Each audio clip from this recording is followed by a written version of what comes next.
Okay, hello everyone and welcome back to another Street Fighter V discussion video. In this video, I'm going to be finally discussing Season 3.5, the patch, my thoughts on it, who got better, who got worse, and just kind of my overall opinions. Now that I feel like the dust has kind of settled down around this whole Season 3.5 debacle, because a lot of people were pissed when this thing came out. And not entirely for bad reasons. I think certain people definitely have legit reasons to be pissed about this patch, which we'll get into later.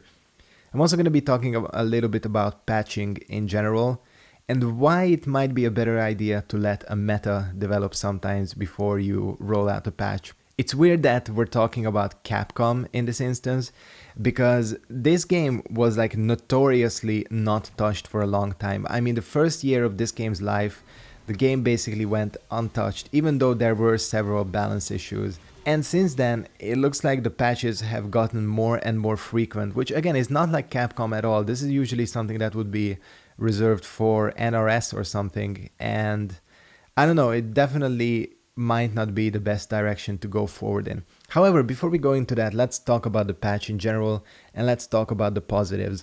I think the biggest positive is that some of the absolute top tiers and some of the characters that were really annoying people got normalized. For example, Rashid.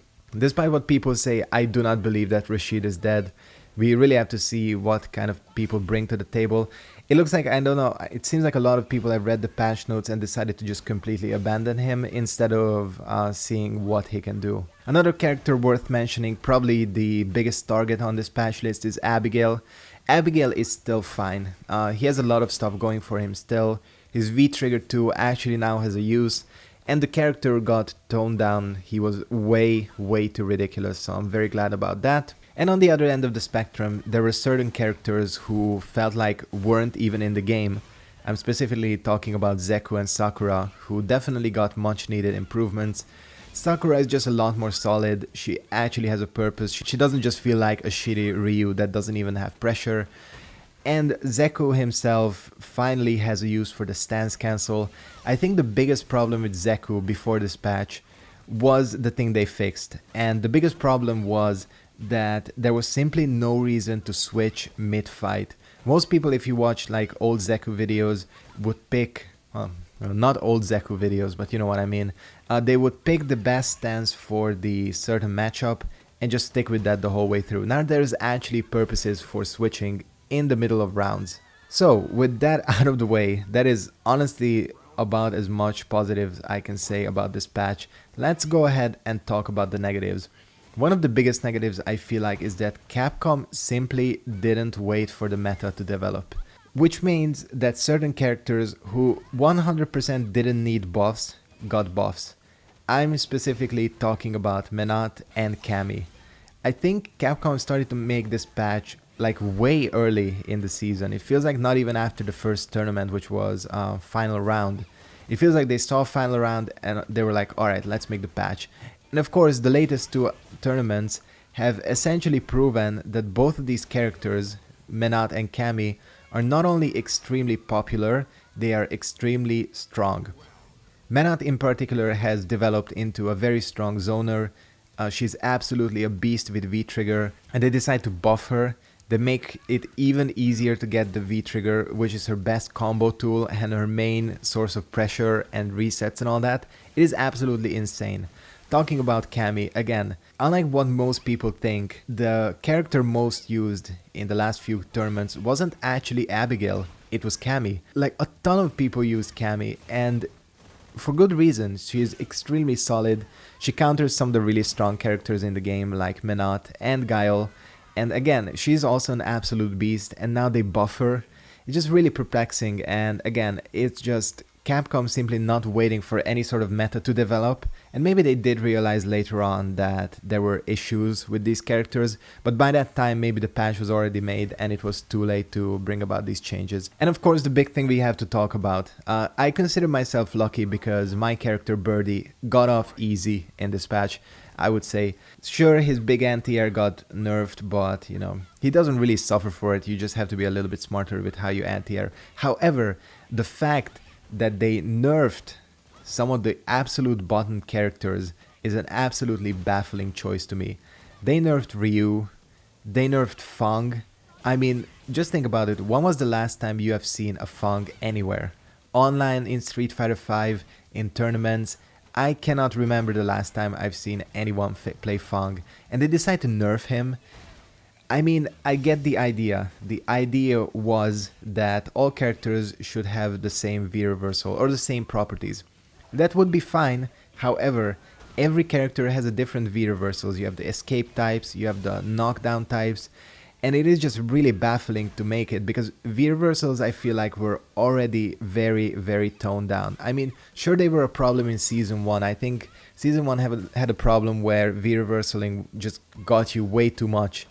For it being a defensive tool. Now they went in exactly the opposite direction where I feel like what is even the point of V reversaling, especially if you are a character like Fang.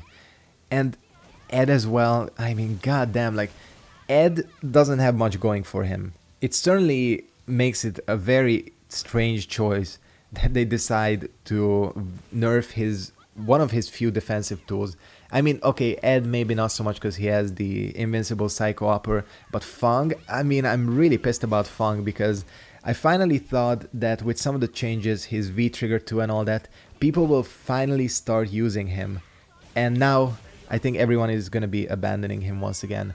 More baffling again is the choices made to some of the V-Trigger 2s and I would say lack of changes made to some of the V-Trigger 2s. I'm incredibly surprised that Jury's V-Trigger 2 did not get touched. I mean, I think the majority consensus is that it is one of the worst V-Trigger 2s in the game. I've seen some people use it. You have like maybe one or two very specific situations where it can give you a benefit. Other than that, it's just useless and they didn't even touch it. The same goes for things like Karine. I think Karine's V-Trigger 2 can now be cancelled, so that's okay. But there's some, like Birdie. Birdie's V-Trigger 2, perfect example. Who has ever used this thing? No one, at least no Birdie player I know, and certainly not myself. I would never use this thing. And it's just baffling that they didn't get touched. And this kind of brings around the whole topic of patching in general.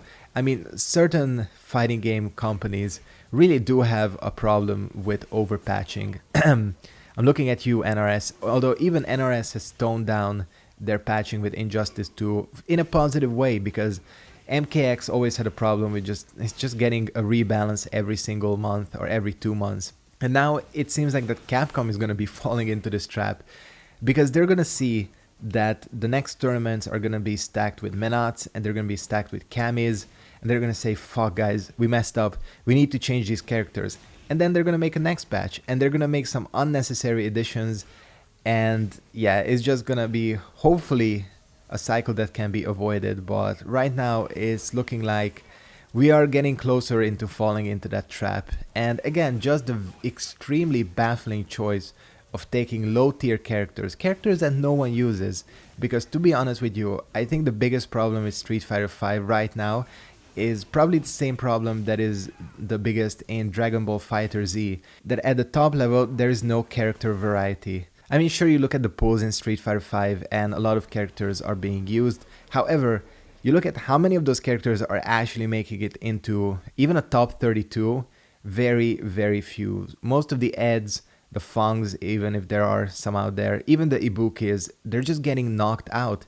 And it seems like Capcom is not doing anything to address this biggest complaint. Even more so, they're going in the exact opposite direction.